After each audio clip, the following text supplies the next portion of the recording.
Well, hi there. This is Dr. Thomas, math instructor at Lawson State Community College. And in this session, I want to talk to you about the Part B of the Math 090 Readiness Exam.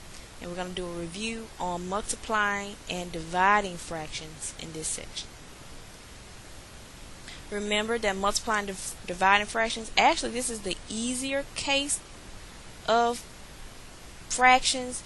You could add and subtract fractions. That's considered to be actually the harder case. So this is going to be pretty simple.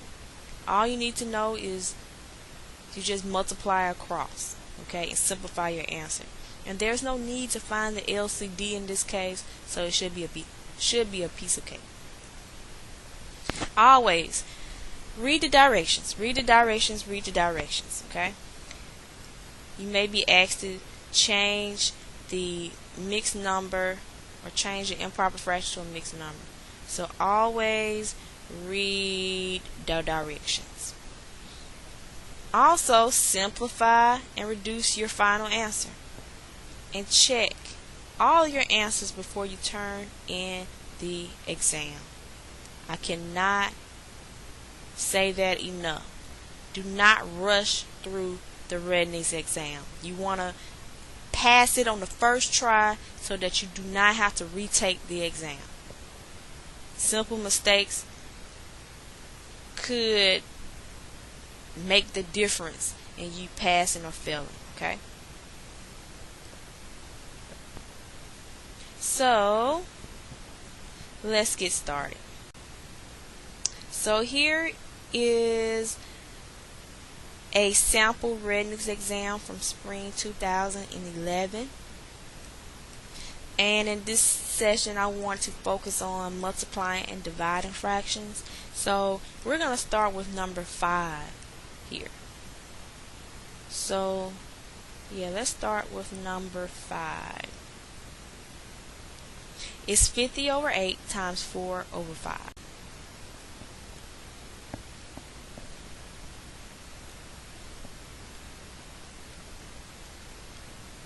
So what's so great about multiplying and dividing fractions, you don't have to figure out what the LCD is. All you're doing is multiplying, okay? So notice in this particular case that as long as you have a number in the numerator or in the top position, for example this 50 and this 5 is in the denominator, it's in the bottom position. As long as one is in the top, one number is in the top and one number is in the bottom, you can reduce those two numbers before you get to the end, okay? So you can avoid simplifying in most cases at the end if you just reduce right from the beginning. And we call this cross cancellation. So for example, 50 and 5 are both divisible by 5. So I'm going to cross out 50 and divide it by 5. We get 10. And cross out 5 and divide it by 5. We get 1. Notice you can also do that with 4 and 8. What number can both 4 and 8? What number is 4 and 8 divisible by? 4. So 4 goes into 4 one time, 4 goes into 8 two times.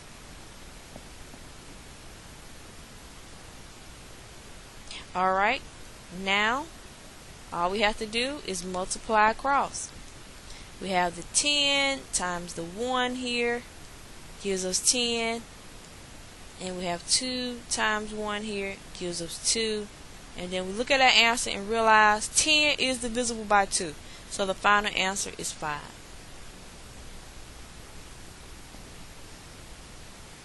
Okay. So number 6. Let's do number 6. 16 divided by 15, then divided by 8 over 5. Now when you have this symbol here, the division symbol, you're going to always keep, change, flip again. So keep, change, flip. What do I mean about that? We're going to keep the 16 over 15 the same way, but we're going to change this division symbol here to a multiplication symbol, and we're going to flip 8 over 5, and we call this the reciprocal. Okay, so we're going to perform the reciprocal. Okay, so when we flip it, the reciprocal is 5 over 8. Alright, keep, change, flip. Now we can cross cancel because I can see that 16 and 8 are both divisible by 8. So 8 goes in 8 one time, 8 goes in 16 two times. 5 and 15 are both divisible by 5. So 5 goes into 5 one time, 5 goes into 15 three times. So our answer is 2 over 3. Let's go to the next problem. What about number 7? 9/15 divided by 3. Would you know how to work that problem out?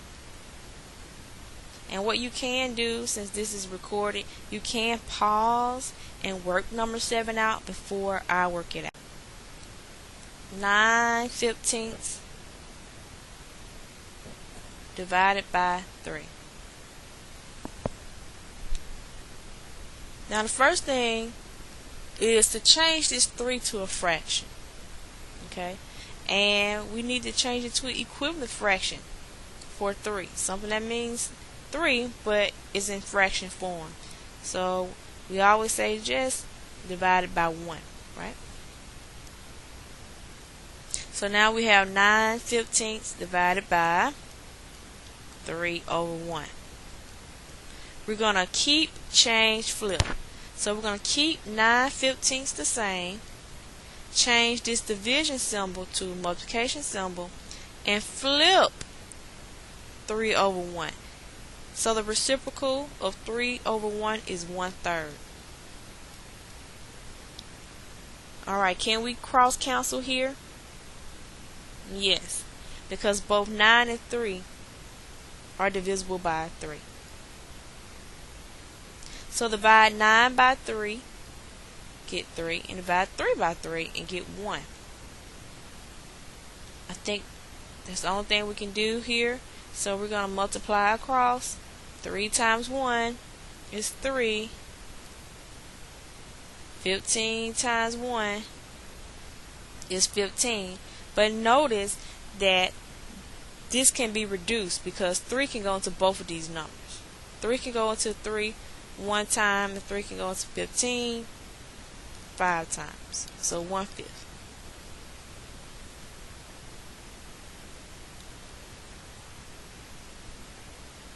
Alright, let's try a mixed number. So let's go all the way to, let me scroll down. Let's try number 12. Let's try number 12. So we see these parentheses here. When we see parentheses right next to each other, that just means multiplication. Just like number 13 means multiplication. Okay. So 2 and 2/7 times 2 and 5/8. So just make sure you understand this is multiplication. So we're going to proceed as we normally do with multiplication. So let's just first change it to an improper fraction. We have this 2 times 7 here, which gives us the 14, and then we're going to add the 2 to that. That's going to give us the 16 over 7 times, and then we're going to multiply the 2 times the 8 here and get 16, and we're going to add this 5 and get 21 over 8. Now, can we cross count? Yes.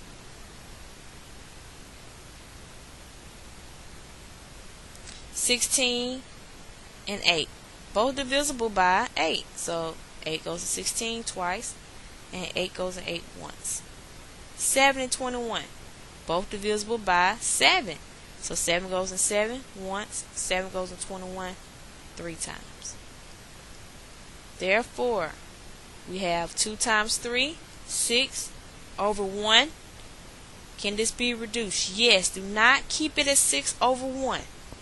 Because 6 divided by 1 is 6. So never leave it as 6 divided by 1.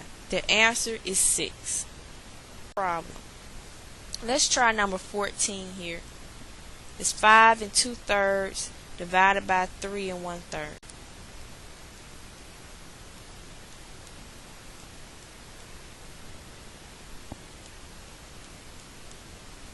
Okay, division problem. Always change your mixed number to an improper fraction first. So let's multiply this 5 times this 3 here. We get 15, and we're going to add the 2 and get 17. 17 divided by 3. Alright. Then let's go ahead and change this 3 1/3 to an improper fraction. So we have 3 times 3 is 9, and then we're going to add this 1 and get the 10. 10 divided by 3. Now we're going to keep change flip. So we're going to keep the 17 over 3. And we're going to change this division symbol to a multiplication symbol. And we're going to flip this 10 over 3. And the proper way to say that is really to find the reciprocal of 10 over 3, which is 3 over 10. Okay, can we cross count? It looks like we can get rid of these 3's here because both divisible by 3, of course. 17 and 10, no number can go into 17 and 10 at the same time. So let's go ahead and multiply across. 17 times 1 is 17. And 1 times 10 is 10. Since this is an improper fraction, let's divide 10 into 17. It will go 1 time with the remainder of 7 and keep the denominator. So the answer is 1 7/10. Okay, that concludes this session on Part B of the readiness exam. I hope that it helps.